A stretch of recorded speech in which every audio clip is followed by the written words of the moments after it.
A little after noon today, surrounded by white guys, President Trump backtracked, finally, on the family separation scandal that's engulfed this administration.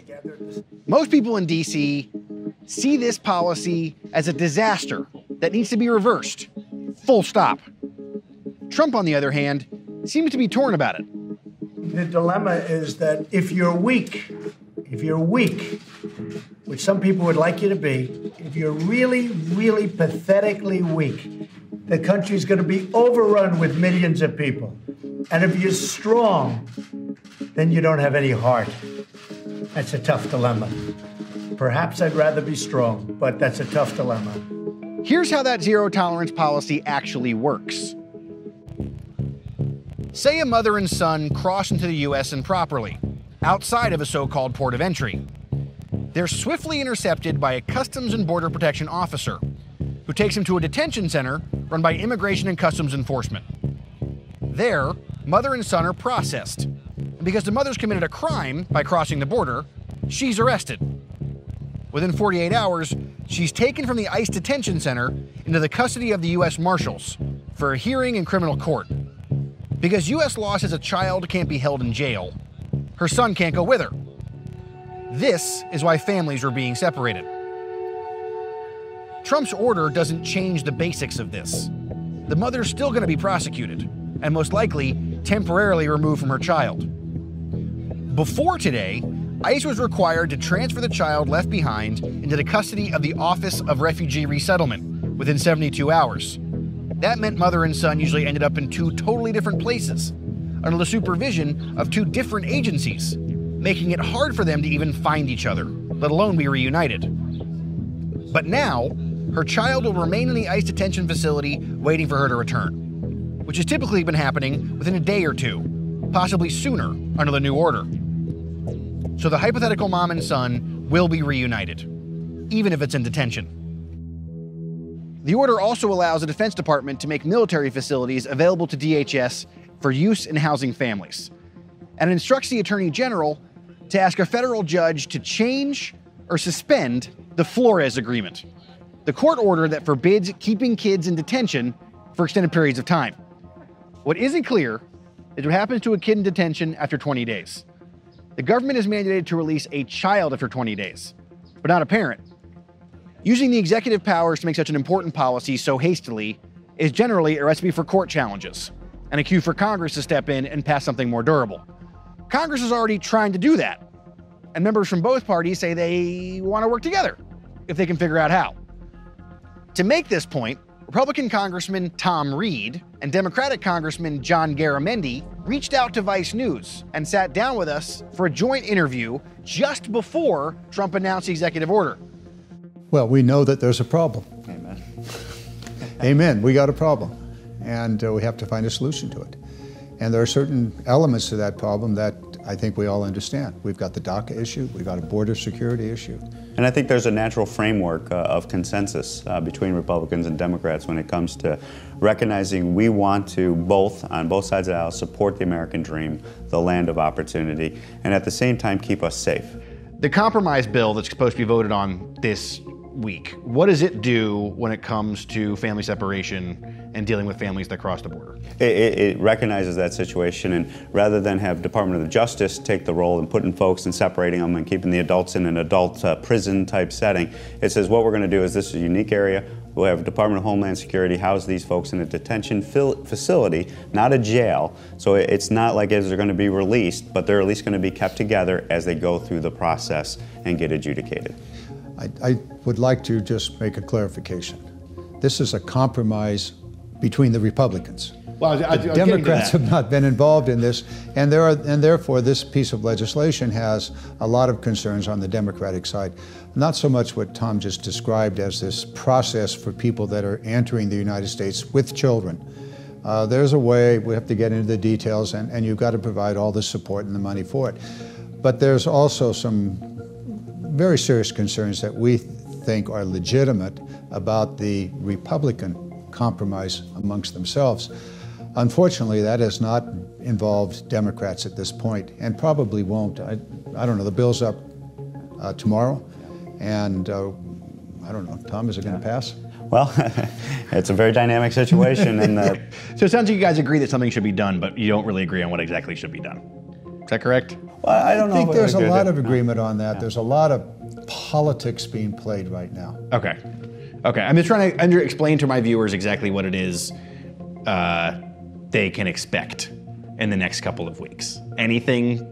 From a crystal ball perspective and not being able to predict the future, but this, essentially, I do believe with John. I think the House will move a product. It will move a product out of the House to deal with the present situation, to deal with the Dreamers, and deal with the border security component of it to secure the border. That will go to the Senate. And the Senate, I don't think, can just turn its back on it. It's going to have to deal with this issue. The president says that Democrats want open borders. Is that true? No. You think that's true? I don't believe that's true. Democrats think that what Republicans want to do is take Dreamer kids, threaten them with deportation in order to get a wall built. Is that true? That's not true. Do you think that's true? Legislation speaks for itself.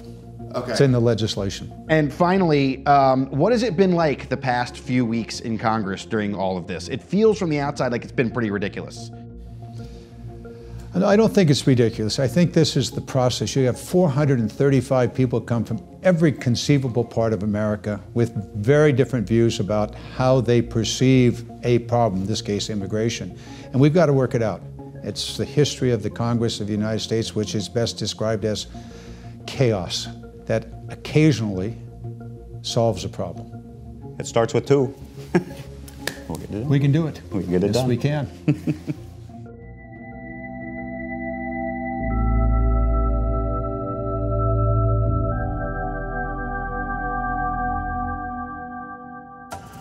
Politicians in Washington may be working to change policy, but news about that debate isn't getting across the border to migrants who see reaching the U.S. as a matter of life and death, or to the activists working to help them.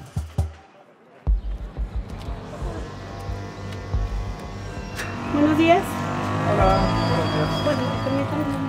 Have you all heard here about President Trump's executive order that promises not to separate families? Yo la desconozco.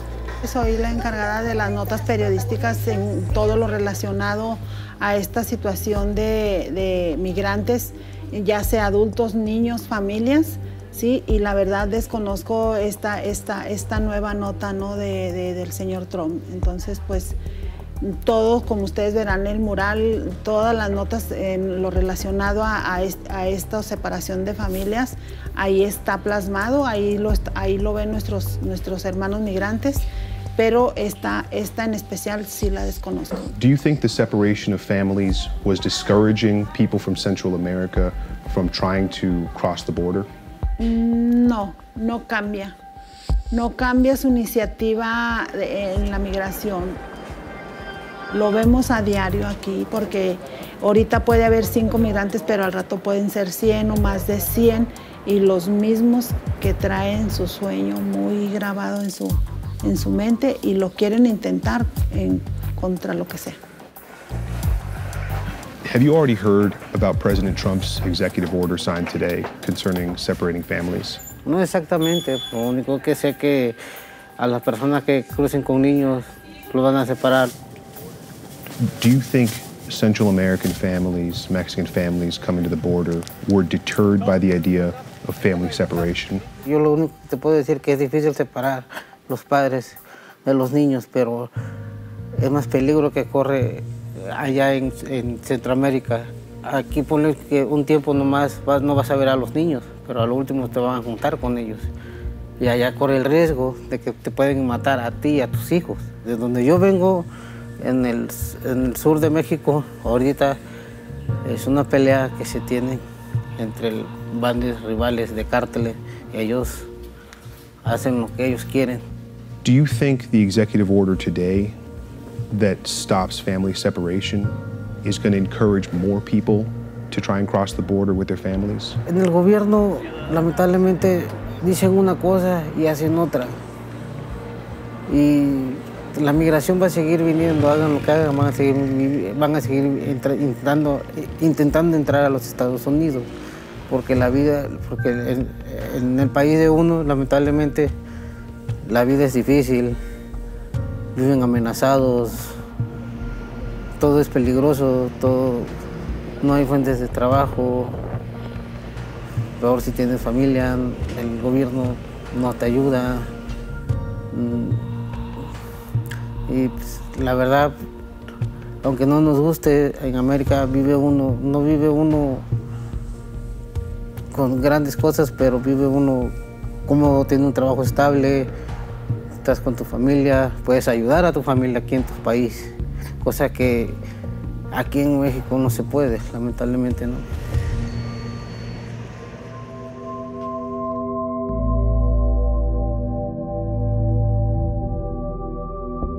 Housing migrant children is big business.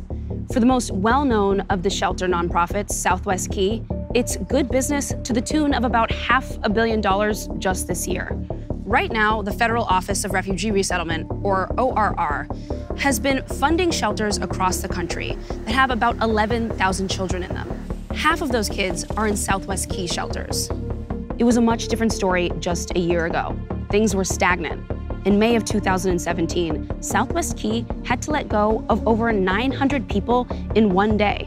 They released a statement explaining that the massive reductions in staff had to happen because fewer people were coming across the border and needing shelter. Sources explained to Vice News that President Trump's election, coupled with his anti-immigrant rhetoric, created somewhat of a fearful standstill in Latin American countries that meant that fewer children were coming across the border and needing shelter. Things changed in the past year. According to current and former Southwest Key employees, as well as memos obtained by Vice News, the administration's zero-tolerance policy flooded shelters with children who wouldn't have otherwise been there, children who were separated from their parents at the border. The president signed an executive order today that should put an end to that flood, but thousands of children are still in the shelters waiting to be reunified with their parents. Over the past several years, Southwest Key has been able to expand. In 2016, the federal government awarded them over $200 million. This year, just under $500 million. The CEO, Juan Sanchez, had a salary in 2016 of $770,000. Just last year, a salary of $1.5 million. As your programs grow, the federal government gives you more money to support them. Vice News spoke with current and former Southwest Key employees who said that the rush to create new facilities and accommodate migrant children has created a cost that the kids inside the shelters are paying. When the zero-tolerance policy hit, I noticed a severe change in both the organizational environment, the mood of the kids, and just the general feeling really shifted from a more calm place, albeit hectic and hostile, before the zero-tolerance policy, to a much more troubling place after it broke a already broken, very broken system.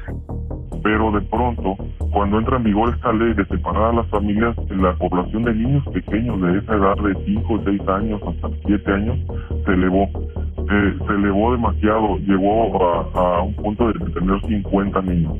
No están preparados los programas para atender a niños de esa edad. Southwest Key responded to these allegations, saying that it strives to make its shelters, quote, comfortable and child-friendly, and that the CEO's salary is actually below what CEOs at other similarly sized nonprofits make. In the meantime, Southwest Key is positioned to stay successful in the shelter space.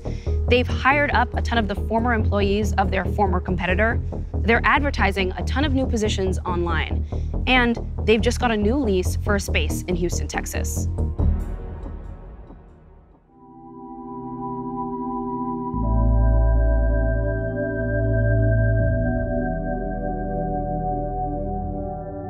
All of the focus on family separations at the border hasn't stopped federal agents from separating undocumented families inside the United States.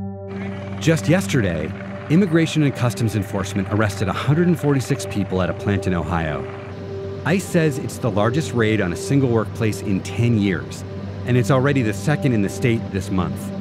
Last year, ICE deported more than 80,000 people who were already building a life in America. A lot of those deportations split families apart, and they've left the children of undocumented parents fearing for the worst every day.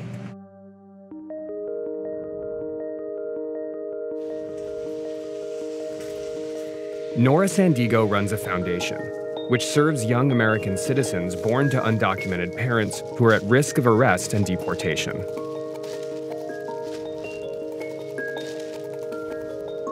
She regularly picks up groceries and other essentials for the family she's helping. Let's see what is in good price. Okay. Like oil. Oil, all right, let's get some oil. But we need like 15 more. 15 of these? Okay, so 1, 2, 3, 4. Potatoes? 50. 50 bags of potatoes. In 1981, when she was just 16, Sandiego fled the Nicaraguan Civil War. She later applied for political asylum in the United States. Eventually, her siblings and her mother were able to join her. But she never saw her father again. Agradezco a este país todo lo que ha hecho por mí y dejarme vivir en este país y darme oportunidades para salir adelante. She established a foundation 2 years after arriving in America. Explain to me why you feel compelled to do this. Porque los niños no tienen quien provea a ellos, porque en muchos de los hogares la mamá o el papá ya fue deportado y entonces hay carencias y ellos necesitan quien les lleve los alimentos. Nora doesn't just bring families food and supplies. She now holds a power of attorney for more than 1,200 children, a contingency plan for parents in the event that they are deported by ICE.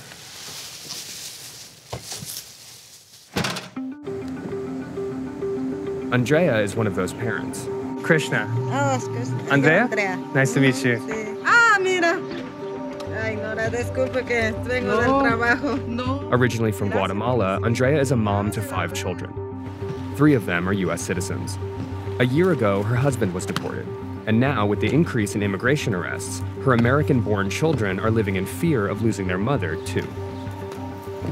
¿Y mi ves? ¿Y me hablas? Si tú eres mi bebé, tú sabes. No, pues nosotros sabemos que Nora nos ayuda con la situación que estamos. What changes have you seen in your kids since your husband was deported? Mis hijos como que no sé, se asustaron o el papá de ellos se fue a trabajar y ya no regresó. Pero tomaron esa noticia como un golpe. Yo luché, puse abogado a mi marido que me ayudaran, pero no se pudo, lo mandaron. Andrea's been here for 17 years. She now works in a plant nursery outside Miami. She and her children live in a 2-bedroom house with 4 other relatives. Triste porque toda la familia se están separando, mucha familia que están quedando y las mamás apenas podemos con nuestros hijos. No, toda la gente no viene a robar, la gente viene a trabajar, la gente quiere dar estudio a sus hijos. Are you afraid that you might get deported and then your children will be left without parents? Sí, claro que tengo miedo porque no. ¿Quién los va a cuidar, mis hijos? The children are prepared to get in touch with Nora in the event that their mother is taken in by ICE. From a clinical point of view, like as a social worker, what's happening to kids who are fearing that their parents are going to be deported? We have what are called adverse childhood experiences, which is the idea that, we have one stress, but then there's a second stress and a third stress, and they mount. Every day, these children worry about what will happen to my mommy, to my daddy. Will they come home tonight? Will there be a knock at the door at night? And they dread that moment when perhaps they encounter the Immigration and Customs Enforcement, or ICE. Like real life boogeymen in a sense, right? That's right. It's like a nightmare come true. It is. They're living that nightmare. And what we have found is that adverse childhood experiences can lead to chronic illnesses, diabetes, asthma, Crohn's disease, other gastrointestinal, that will affect the person in the long run, right into adulthood. So this is sort of like a political phenomenon that's having like biological impact upon children? It's having a physiological impact on American children that will not necessarily go away. What do you miss most about your dad? His jokes. What did you guys do together? Tell me about it. Play around, do jokes. Talk. How the day went. What does it feel like when your mom leaves the house and goes to work? Kind of feel worried that might deport her. Are you able to like concentrate on schoolwork? Is there any kind of like counselors or anything at school? Yeah. There are? Mm-hmm. Have you talked to them? No. Too shy to talk about it. Is it hard to talk about this stuff?